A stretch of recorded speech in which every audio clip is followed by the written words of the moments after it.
Let us pray. Almighty God, we stand in your holy presence as our supreme judge. We humbly beseech you to bless and inspire us so that we think, say, and do will be in accordance with your will. Enlighten our mind, strengthen our spirits, and fill our hearts with fraternal love, wisdom, and understanding, so that we can be effective channels of truth, justice, and peace in our proceedings today. Guide us in the path of righteousness for the fulfillment of your greater glory. Amen. The court is now in session. Silence is enjoined. Honorable Judge Carmelito Ilig is presiding. You may sit down.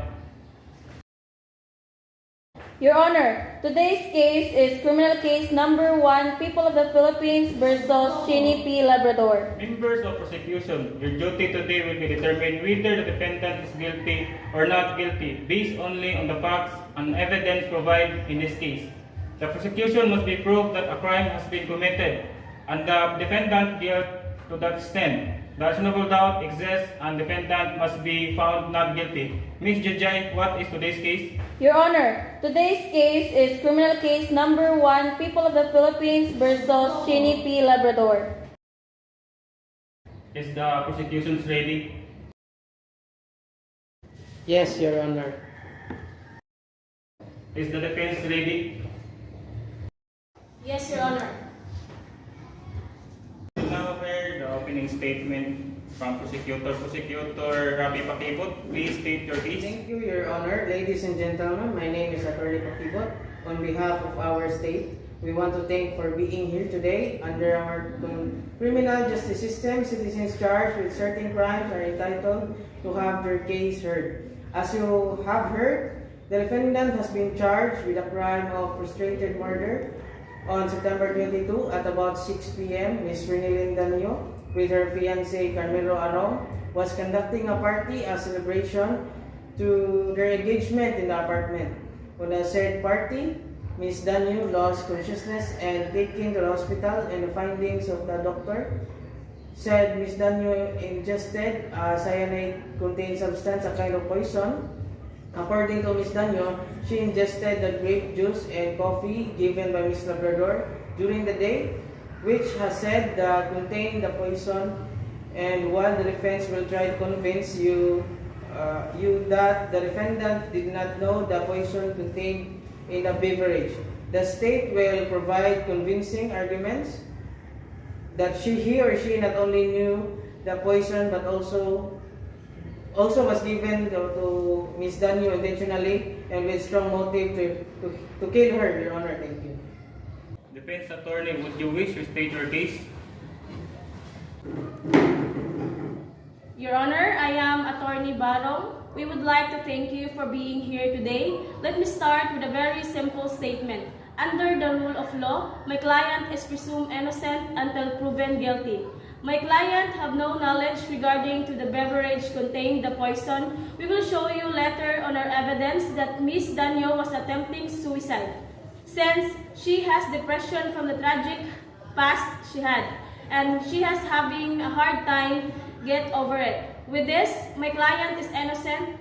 As the state's case, then you should find my client is not guilty. We are asking for a verdict of not guilty, Your Honor. Thank you. Direct examination of Renilyn Danio. Call your witness to the witness stand. May I call on Ms. Renilyn Danio?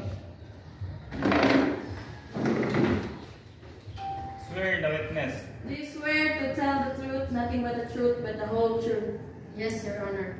I will inform you that if you ever lie in this court, you will be liable for false testimony or perjury. Yes, Your Honor. State your name and other personal circumstances. Renilyn Danio, 28 years old, single, a certified accountant division of Nestle Philippines, and a resident of apartment 143 Astral Apartment at Lapu-Lapu, Cebu City. Your witness. Witness is being presented to testify on the fact that the accused bought the rat killer in that the substance that poisoned him. He was formed from the grapefruit juice which is the accused prepared. May we proceed, Your Honor? Proceed. Miss Witness, Who lives in the apartment? Me and my best friend, Shini Labrador. Did you feel anything? Objection, Your Honor. The question is leading. What did you feel that time? My headache worsened. I began to feel nauseous and I vomited. I felt so weak that I lost my balance. Did anyone come to help? Yes, Shini caught me before I hit the floor, Your Honor. Did you notice anything else? Before I lost my consciousness, I saw that Shini was smiling when she held on to me. So, your accused is inside the courtroom. Would you be able to point her? Yes, Your Honor. There. No more questions, Your Honor. Cross-examination. Yes, Your Honor. Miss Witness, I want you to answer directly. If it is not against your will, are you experiencing depression? Yes, Your Your Honor. Honor, I want to show you a document of record.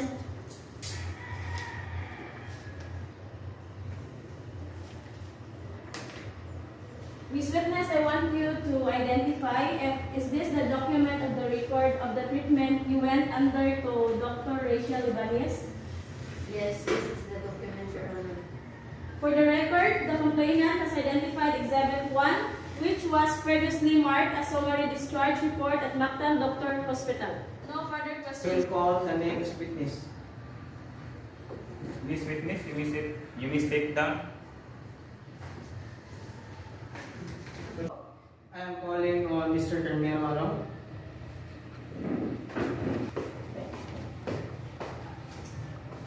I will inform you that if you ever lie in this court, you will be liable for false testimony or perjury. Yes, Your Honor. State your name and other personal circumstances. Your Honor, I'm Carmelo Arong, 38 years old, single, health security officer of the Security Service Division of Nestle Philippines, and a resident of Paracla, Lapu City, Your Honor. Do you know the complainant? Yes, Your Honor. How are you related to her? She is my fiancée, Your Honor. Do you know the accused? Your Honor, Yes, sir. I would like you to present the document regarding this case.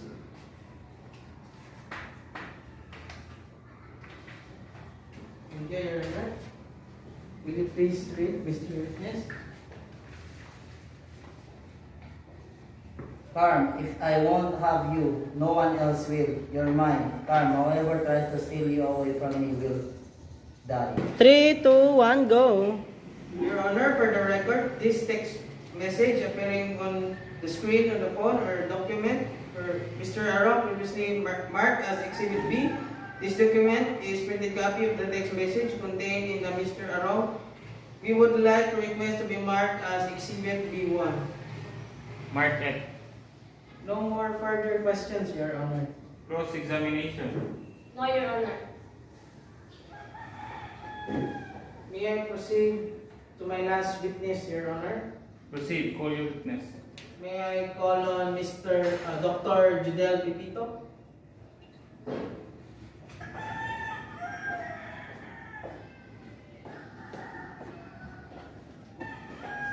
Please raise your right hand. Do you swear to tell the truth, nothing but the truth, but the whole truth? Yes, Your Honor. I will inform that if you ever lie in this court, you will be liable for false testimony or perjury. Yes, Your Honor. State your name and other personal circumstances. Frank Pivito, 28-year-old, single, emergency physician, and resident of Lapu-Lapu City. Your witness. Basahon mo nila kung taas kayo. 2, 1, go. Are you a licensed physician? Yes, Your Honor. Have you testified any medical expert in cases before this court, before this case? Yes, Your Honor. Mostly on medical legal cases.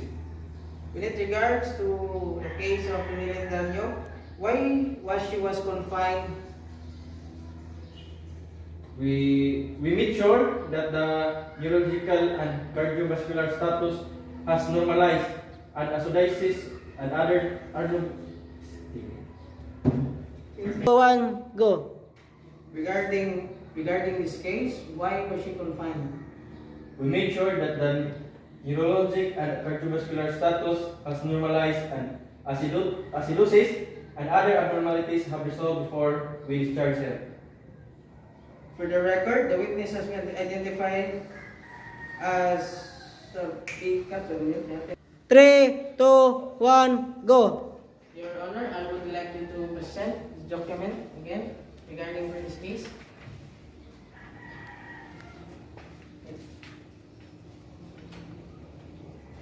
So, doctor, we are assured that the patient complainant herein is in a healthy state of mind. Yes, Your Honor. Attached to record of the case is the medical legal report issued by Dr. Judel Pepito. Is this one are you referring to?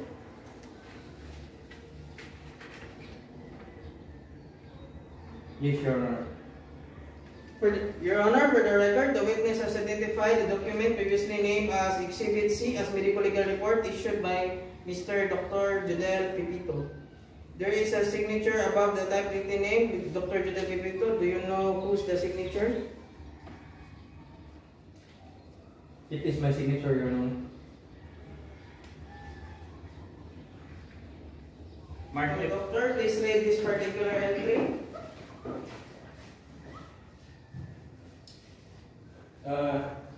The patient came to the emergency room. Three, two, one, go. So, doctor, can you read this particular entry? The patient came in the emergency room, stretcher-borne, unconscious, and in respiratory distress. Her vital signs then were blood pressure 80/50, cardiac rate of 50 beats per minute, respiratory rate of 12 cycles per minute, and temperature of 37.8 degrees Celsius. Patient's skin was flushed. Why is the condition of Renin Danyo is attributable to poisoning rather than to disease or natural causes where tests conducted confirming the existence of poisoning?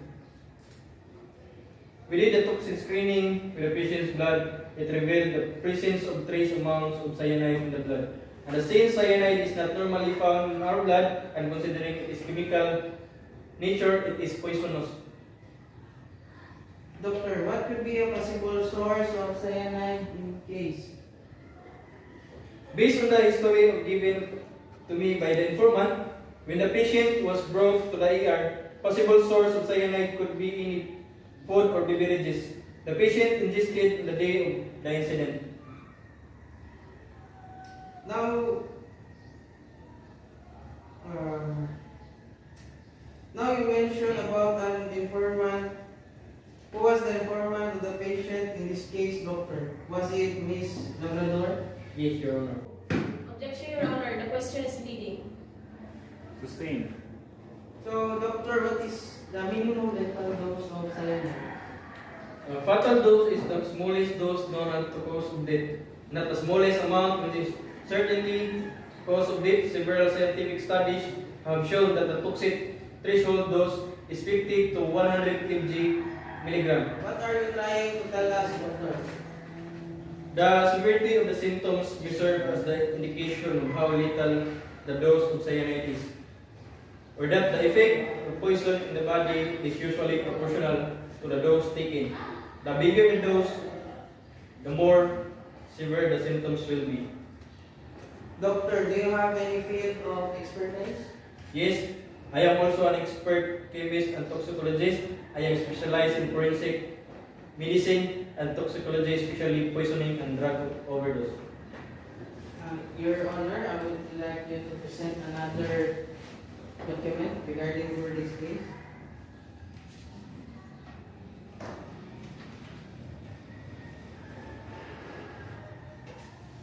I will show you a document previously marked as Exhibit E. This is the toxicology report from the NBI and the results of the chemical analysis of the example taken from the grapefruit juice in the picture, and of the same sample taken from the rodenticide rat killers found in the apartment of the complainant in the accused. As an expert, can you please interpret to use as findings in this report?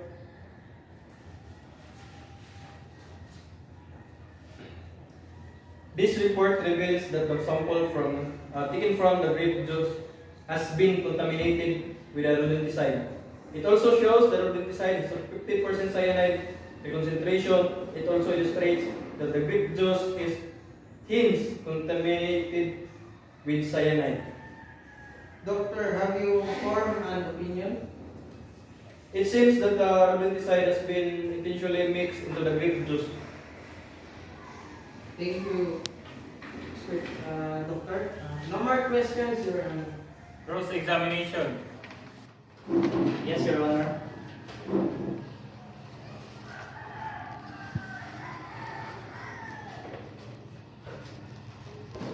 You have testified that you also specialize in toxicology and specifically poisoning and drug overdose.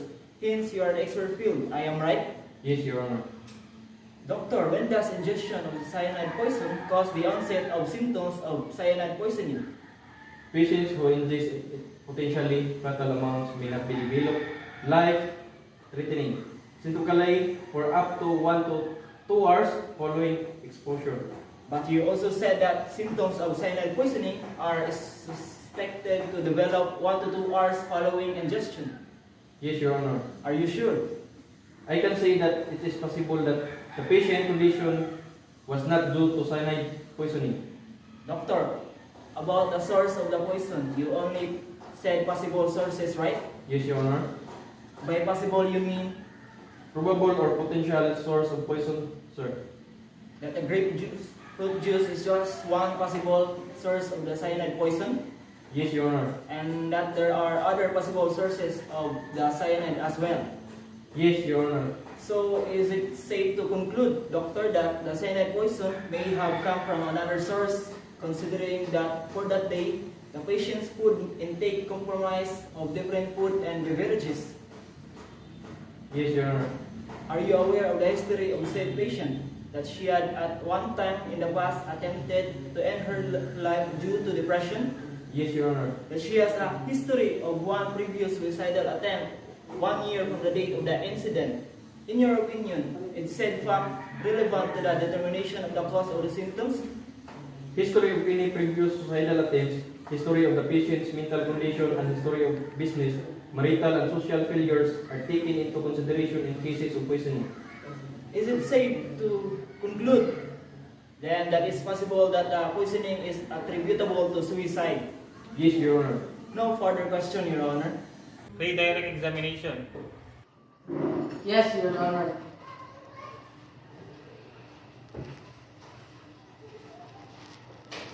Dr. Pipito, it is possible that the onset of symptoms of cyanide poisoning varies for each person. Is it possible that the said symptoms may appear beyond 1 to 2 hours duration? Yes, Your Honor, that is possible. Could you explain to the court what you mean by that, Doctor? Even though the normal duration is 1 to 2 hours, there are some cases in which the signs and symptoms of cyanide poisoning in a patient may be delayed and appeared beyond the normal duration. In the case of patient Miss Rinley, there was 1 hour delay appearance of symptoms because, as confirmed in the lab test, her body produces abnormal amount of sulfur, and as I mentioned earlier, when there is more sulfur in the body, Dr. Pipito, is it possible that the onset of symptoms for cyanide poisoning varies for each person? Is it possible that the said symptoms may appear beyond the normal 1 to 2 hours duration? yes, Your Honor, that is possible. Could you explain to the court what you mean by that, Doctor? Even though the normal duration is 1 to 2 hours, there are some cases in which signs and symptoms of cyanide poisoning in the patient may be delayed and appeared beyond normal duration. In the case of Ms. Renilyn, there was 1 hour delay of appearance of symptoms because, as confirmed in the lab test, her body produces abnormal amount of sulfur. And I've mentioned earlier, when there is more sulfur in the body, the cyanide detoxification in the body is hastened. Thus, the serious toxic effect of cyanide will be diminished. Lastly, the food intake of the patient may possibly contribute such effect. No further questions, Your Honor. Cross-examination. No recourse, Your Honor. Mr. Witness, you may sit down. Thank you, Your Honor. Formal offer of evidence by the prosecutor. Your Honor, we are resting the case for the prosecution. How do you intend to submit your full offer? We can now offer our evidence, Your Honor. Proceed. Exhibit A. Exhibit A is the bottle where the sample was taken and subjected to a chemical analysis for the purpose of proving the fact that the source of poison grapefruit juice prepared by the accused contained by the bottle. Sorry, Your Honor. Exhibit B, Your Honor, consists of text message to prove that the accused nurtured feelings in the complainant's boyfriend. Exhibit B1 consists of printed copies of text message, Your Honor, to corroborate to the fact that the accused has been sending the several message to the complainant's boyfriend to manifest her obsession. Exhibit C, the medical legal report. The medical legal report, Your Honor, issued by Dr. Pepito to prove the following: that the effective cause of complainant's condition is chemical poisoning, that the dose taken by the complainant is necessarily lethal, and the possible source of cyanide poison is the grapefruit prepared by the accused. Exhibit C, the signature of Dr. Judel Pepito, Your Honor, to be part of testimony that he was the attending physician of the complainant. Exhibit D is the toxicology report of National Bureau of Investigation to prove the chemical analysis of sample taken from the bottle for qualitative and quantitative determination of the poison. Exhibit E, Your Honor, Exhibit E is the box of rat killer to prove the source of poison which was bought by the accused. Any comment, Attorney Dinopol? As to Exhibit A, we admit the existence and authenticity, Your Honor. As to Exhibit B, we can only admit to the existence of the text messages but not its authenticity.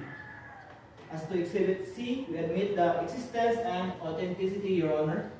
As to Exhibit D, we admit its authenticity and genuineness. As to Exhibit D, we admit its existence but not its purpose. Acting on the formal offer of exhibit of the prosecutor and the comments thereto, the defense counsel, the court resolved to admit all exhibit offered by the defense counsel specified its the offer. Direct examination of Dr. Rachel Ibanez by Attorney Jillian. For the defense, we are ready to present our first witness, Your Honor. Proceed.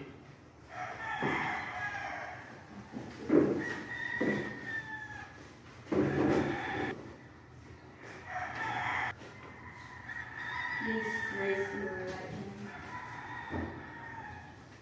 Do you swear to tell the truth, nothing but the truth, but the whole truth? Yes, Your Honor. I will inform you that if you ever lie in this court, you will be liable for false testimony or perjury. Yes, Your Honor. Please state your name and other personal circumstances. I am Dr. Rachel Ibanez, 35 years old, single, licensed psychiatrist at Psychiatry Department, Mactan Doctors Hospital, a resident of Bangka, Lapu-Lapu City.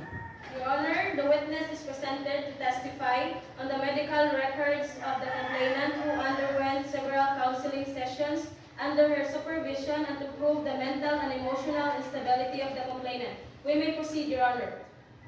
Proceed. Since when have you been practicing as psychiatrist, Miss Witness? For almost 10 years, Your Honor.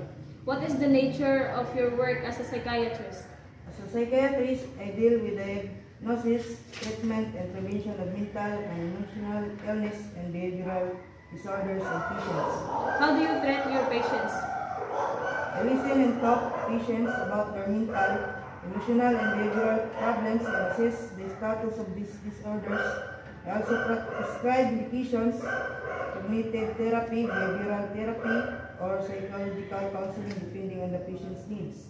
Do you know the complainant in this case? Yes, Your Honor. Why do you know her?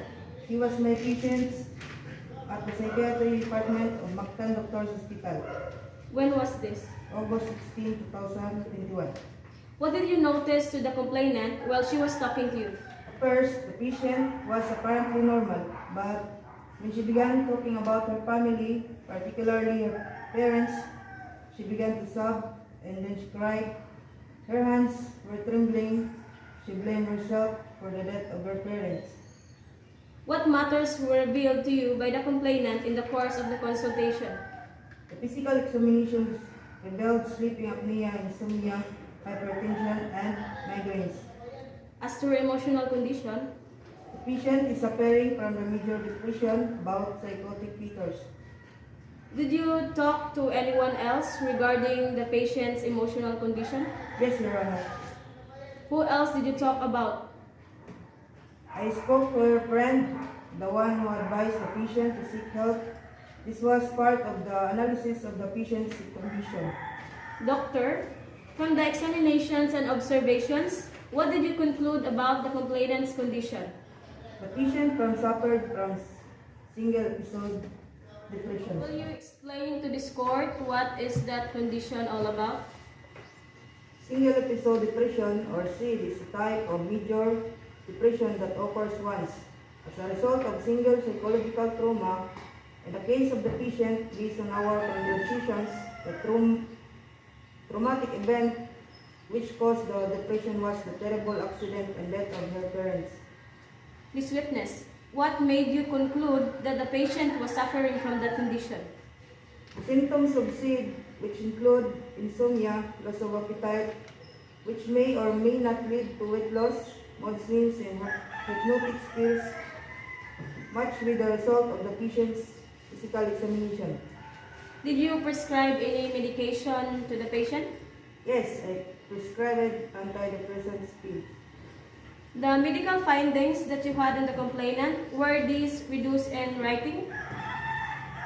Yes, Your Honor, I have made a psychiatric assessment on the medical findings.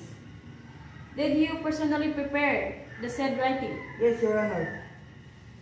Your Honor, I have this document to show you.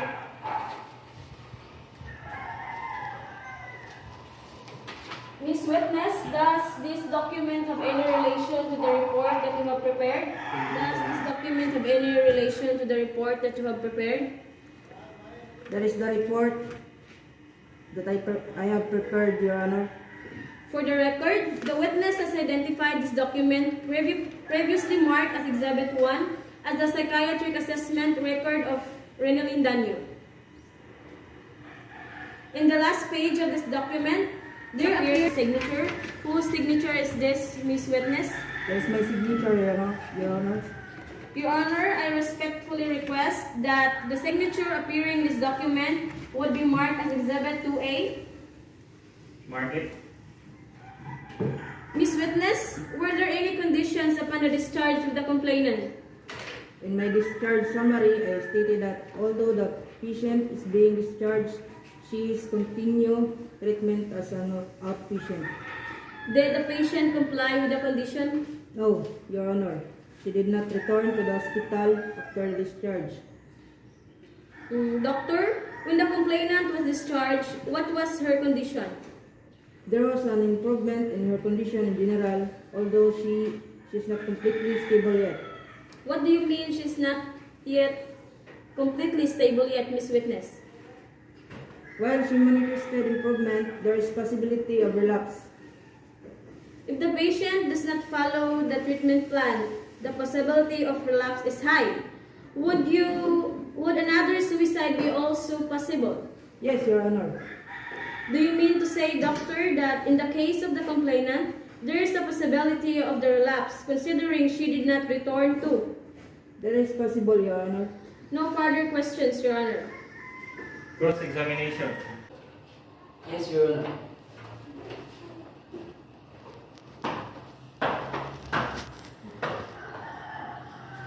Doctor, you testified that you treated the complainant for single episode depression. Is that true? Yes, Your Honor. So, when you discharged the complainant, what was her condition? She was emotionally stable. What made you conclude that the patient was emotionally stable? During our last counseling session, there were no longer signs of the sick. She no longer showed signs of mood swings. She no longer cried when I asked her about the death of her parents. She said she would not blame herself anymore. So the antidepressant pills that you prescribed, do they have any side effects? I asked the patient what she felt after taking the medication. She said she felt drowsy, which is a normal side effect of antidepressant. Are there any other side effects, doctor?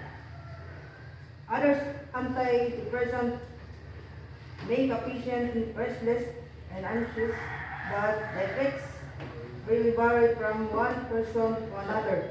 In the case of the complainant, the only effect was drowsiness. So you testify that a relapse is possible if the patient does not continue treatment after discharge. Is that true? Yes, Your Honor. How high are the chances of relapse? It depends, Your Honor. Depends on what? If the patient is under several medications and they are not followed, a relapse is highly possible. And if the patient does not submit to further counseling session when required, a relapse is also possible. Was the complainant under medication when she was discharged? Yes, but only for antidepressant, Your Honor. So in your opinion, is the possibility of a relapse, is it high or low? I cannot tell, Your Honor. Would that also mean, in the case of the complainant, such relapse may not happen? Probably, Your Honor. No further questions, Your Honor. Redirect examination. No, Your Honor, we will call on our last witness. Next witness, you may step down and call your last witness. Thank you, Your Honor. Direct examination of Sibiro Tatoy by Attorney Dinocol. I call on our next witness, Mr. Severo Tatoy.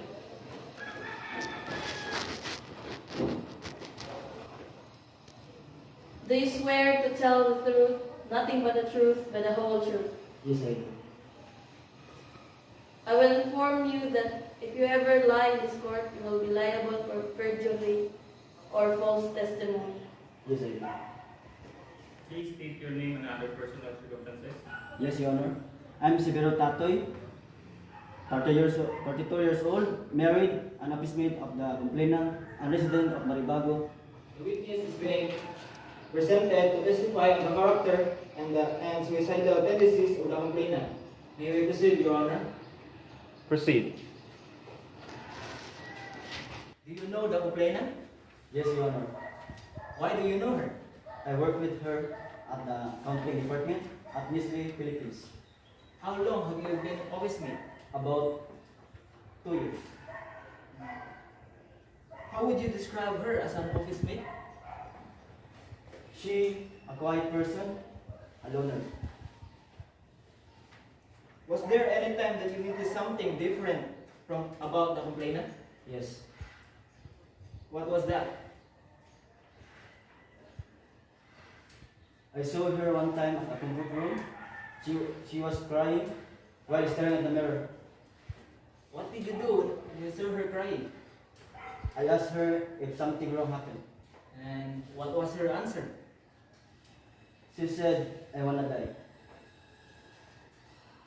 What did you tell her after she said those words?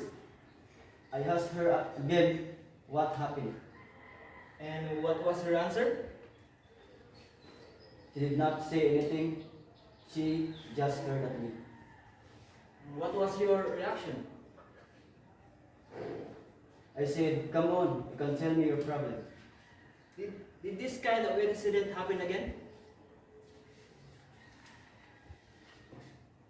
Yes, 2 days after. What did you do during the second incident? None. I did not ask her anymore because I know she would tell me anyway. Do you remember what transpired afterwards? After about 3 days, I learned of the complainant attempt to commit suicide. Mr. Witness, on June 22, 2022, did you receive an email from the complainant? Yes, Your Honor. Who was the sender of the email? It was Renilyn, Your Honor. How do you know? Because she used her signature, Your Honor. Mr. Witness, please examine this writing and please tell the court if you recognize it. Your Honor, I have some document to show to you.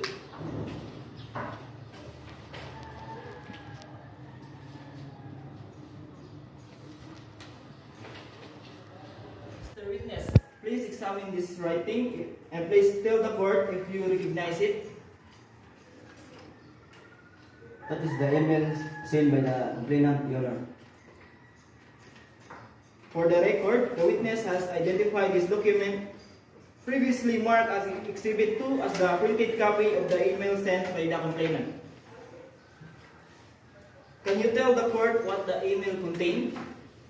Yes, Your Honor. It says, "Dear Sibero, my parents deserve to die that way. I'm so stupid. I should have died with them. I wanna die now." How are you sure that this is the same email which you received from the complainant? Because her signature appears at the bottom of the email, Your Honor. This signature appearing here, is this the signature of the complainant? Yes, Your Honor. Your Honor, it's respectfully requested that the signature appearing in this Exhibit 3B marked as Exhibit 3A. No further question, Your Honor. Cross-examination. No, Your Honor. Mr. Witness, you may step down. Direct examination of Shinny Labrador by Attorney Jillian Barrow. For the defense, we are ready to present the accused, Your Honor. Proceed. Please raise your right hand. Do you swear to tell the truth, the whole truth, nothing but the truth? Yes, Your Honor. I will inform you that if ever you lie in this court, you'll be liable for false testimony or perjury. Yes, Your Honor. Please state your name under personal circumstances. I am Shinny Labrador, 28 years of age, pod toxicologist at the Research and Development Division, District Philippines, and residence of a Unit 143 Astral Apartment of Lapu City of Cebu. Your witness. Your Honor, the testimony of the witness is being offered to controvert the material allegations of the informations against Shinny Labrador and to testify that due to the complainant's mental and emotional state, her perspective of the situation cannot be relied upon. We may proceed, Your Honor. Proceed. This witness, are you the same, the Shinny Labrador, who is the accused of this case? Yes, Your Honor. Shinny Labrador, please tell to this honorable court, where were you on September 17, 2022 at around 6 p.m.? I was at the engagement party of Renilyn and Carmelo. Can you recall what happened during the engagement party? I was chatting with Renilyn while having a drink. We were in the kitchen. Then afterwards, I saw her holding her abandonment and vomiting. What were you drinking at that time? I was drinking margarita. She was drinking Coke Zero. Then what happened? She dropped to the ground. She was so pale and sleepy. She lost her consciousness. Carmelo called for an ambulance, and then we brought her to the nearby hospital. How long did you stay at the hospital? I stayed there overnight. Before the incident happened, where were you? I was at the Starbucks with Renilyn. At around what time was that? It was around 3 p.m. It was my coffee break then. Did Renilyn go to work that day? No, Your Honor. Would you know why?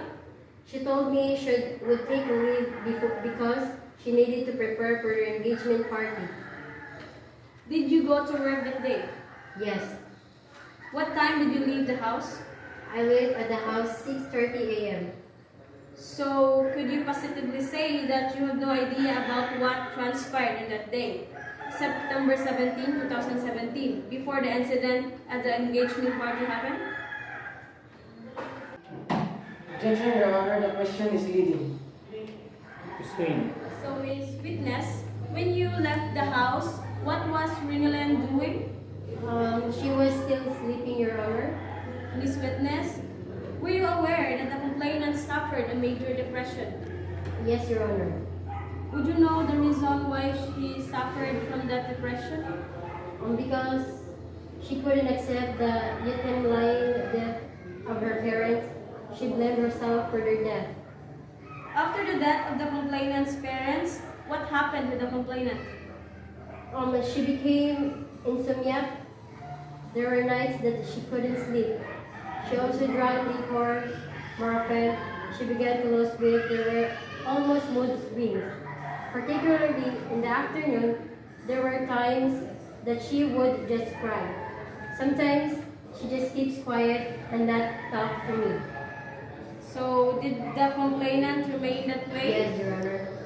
For how long did she remain that way? I think around 2 months before she attempted to end her life. When did she attempt to commit suicide? Around July or August 21, Your Honor. After she committed suicide, what happened? She sought the help of a psychiatrist. After she sought the help of a psychiatrist, what happened? Rinalyn recovered from the depression. She was sleeping well and was no longer drinking often. No more signs of the depression were present? Sometimes she suddenly kept quiet. There were times I caught her crying silently. That's all. No further questions, Your Honor. Cross-examination. Yes, Your Honor. Miss Witness, what is your specialization? I specialize in chemical analysis of food composition and toxicity of food contents. Do you use rodenticide? Yes, we use them for killing house rat. Do you recognize the box of rat killer previously marked as Exhibit E? Yes, Your Honor. Were you the one who bought it? No, it was Rinalyn who brought it because she intends to clean the apartment and to eliminate the rat at home. So, Miss Witness, do you know the fiancé of the complainant? Yes, Your Honor. Okay. Are you not jealous of your best friend? No, Your Honor. Did you not develop any ill feelings toward your best friends when you learned that she and Carmelo is getting married? No, Your Honor. In fact, I'm happy for the both of them. No further questions, Your Honor. Redirect examination. No, Your Honor. Miss Witness, you may step down. Formal offer of evidence of Defense Counsel, Attorney Julian Maro. Your Honor, we are now resting the case of the defense. How do you intend to submit your formal offer? We can now formally offer our evidence, Your Honor. Proceed. Exhibit 1 is the psychiatric assessment issued by Dr. Rachel Ibanez to prove mental and emotional condition of the complainant at the time she was admitted for psychiatric treatment. Exhibit 1A is the signature by Dr. Rachel Ibanez as part of her testimony attesting to the fact that she was a psychiatrist of the complainant at Mactan Doctors Hospital. Exhibit 2 consists of printed copies of the electronic mail sent by the complainant to witness Sibiro Tatoy to prove the mental and emotional instability of the complainant and her suicidal tendencies. As to Exhibit 2A is the printed copy of the electronic signature of the complainant to prove the authorship of the electronic mails sent by her. Prosecutor Colita. Your Honor, as to Exhibit 1 and 1A, we can admit its existence and authenticity, Your Honor. As to Exhibit 2 and 2A, we can only admit the existence but not the authenticity and truthfulness, Your Honor. Acting on the formal offer of Exhibit of the defense counsel and public prosecutor, the court resolved to admit all exhibits offered by the defense counsel specified in the offer. Any rebuttal evidence, Fiscal?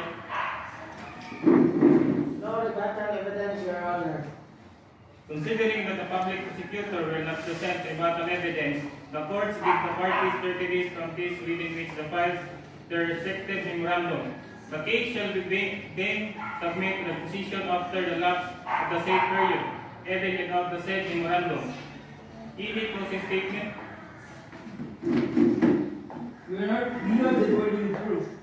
As the evidence shown, which is the medico-legal findings and the testimony of our witnesses, it shows that Miss Labrador intentionally poisoned Miss Daniel because of her intense feelings for Mr. Carmelo, which made her jealous. By that, we ask for a verdict of guilty, Your Honor. Your Honor, today the prosecution has the burden of proof and they have availed to prove it. Your Honor, they have not shown beyond reasonable doubt that the accused is guilty. The evidence does not show that Miss Labrador poisoned and frustratingly murdered Miss Daniel. It was clearly stated that Miss Daniel intentionally committed suicide due to her depression. By that, we ask for a verdict of not guilty, Your Honor. We now heard the argument from both sides of the case, people of the Philippines versus Daniel. I must now decide the state has proven beyond reasonable doubt that the defendant is guilty of frustrated murder. I have been given materials that will help understand the law regarding presumption of innocence and reasonable doubt, as well as the requirements of unanimous verdict and the facts that state must prove in order to find the defendant is guilty. Order.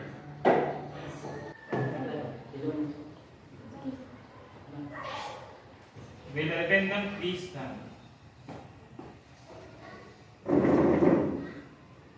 As to the charges against Miss Labrador, Your Honor, we find as follows: Miss Labrador is guilty for the crime of frustrated murder. Thank you, everyone. As to the charges against Miss Labrador, Your Honor, Miss Labrador is guilty for the crime of frustrated murder. Thank you, everyone.